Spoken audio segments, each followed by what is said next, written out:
I am so excited. I'm DP, and I would like to welcome you all to the very first episode of Classic Junkie. In this show, we look at all things classic. Everything from video games, to cartoons, to movies, commercials, breakfast cereals, whatever. You name it, we look at it. Because I think, to me, it's all about the nostalgia factor. And nostalgia, again, to me, is really in. Why? Probably because it brings people back to simpler times. It gives them that sense of, oh, I remember those days, and man, those are the good old days. I remember when I was a kid, and this happened, or that happened, and man, this was fun. Yeah, it's all about looking back and just remembering easier times. I remember, like, for instance, there was this one time, I was in my old apartment, and my buddy's roommate comes into my room, and he's looking around, and having a good look at everything, and he's like, man, I feel like I'm 8 years old again. I love that. That's what it's all about to me. It's about making people feel like kids again and just enjoying that whole carefree thing again. That's what it's all about. At least to me it is. So we've got a lot of great stuff planned in the near future, a lot of fun stuff, a lot of exciting things. So we expect you guys to check back in. But as for today, I'm going to take you on a short yet pretty cool and exciting little trip in a little place I like to call the 1980s. So we're going to be looking at, well, you'll see.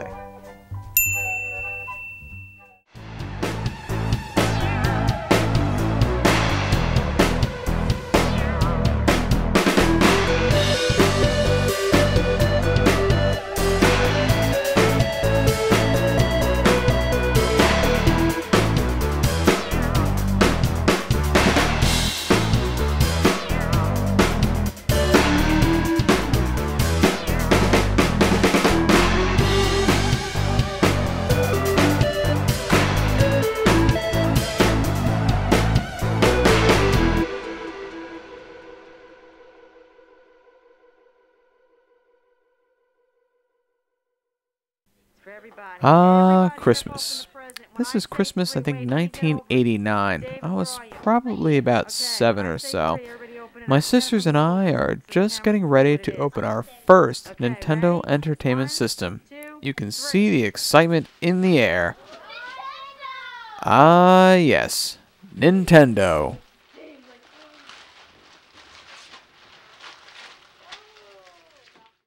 We're getting all ready. Got our Super Mario Brothers shirt, and I got 2 pairs of pants to pick from. Not sure which one we're going to go with yet. We got Super Mario Brothers or Atari. Not sure which to pick, but all I do know is, before we go on this trip, I better put some pants on. Well, it's time to gear up. I decided to go with the Mario pants, and of course, the Mario shirt. Alright, well, let's see. We got our zapper, the orange one, our 2 controllers, system, of course, and games. Lots and lots of awesomely classic games. Now today I'm going to be taking you on a real short trip through the 1980s, early 90s as we look at one of the biggest parts of my childhood, the 8-bit Nintendo Entertainment System, or NES for short. Now, not many people know this, but the Nintendo company itself is not something directly out of the 80s, like many people may think. It's actually been around since about 1889 or so. It's true. Now, obviously they weren't making video games or anything at this time because there was no television or anything like that, but they were manufacturing what is known as Hanafuda cards, which I believe they still do to this very day. These are manufactured in Japan. Now, I'm not going to get into the history of what these cards are, but really it's just a popular playing card game that I don't really understand myself. Just look it up.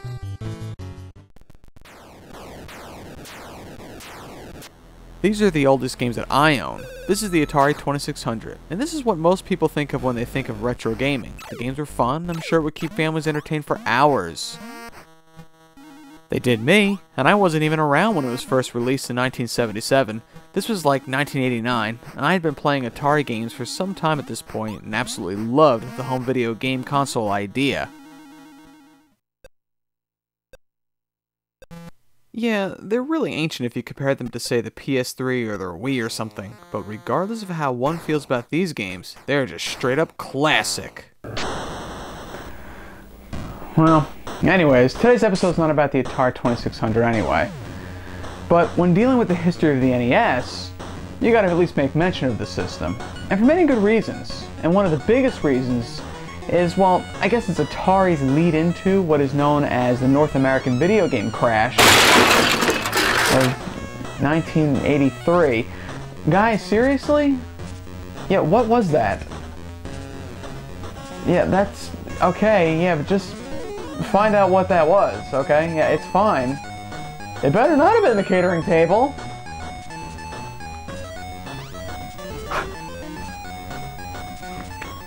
Now, don't get me wrong, like I said before, Atari was classic, but many blame the failing of the video gaming industry in 1983 to two games, one of which may very well be the worst game of all time. E.T. the Extraterrestrial, and Atari's version home port of Pac-Man. Oh.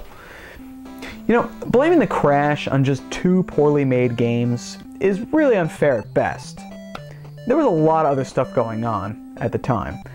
Not many people know this, but there were way more video game systems than just the Atari 2600 at this time, and that's probably the biggest reason for the fall of the gaming industry in '83.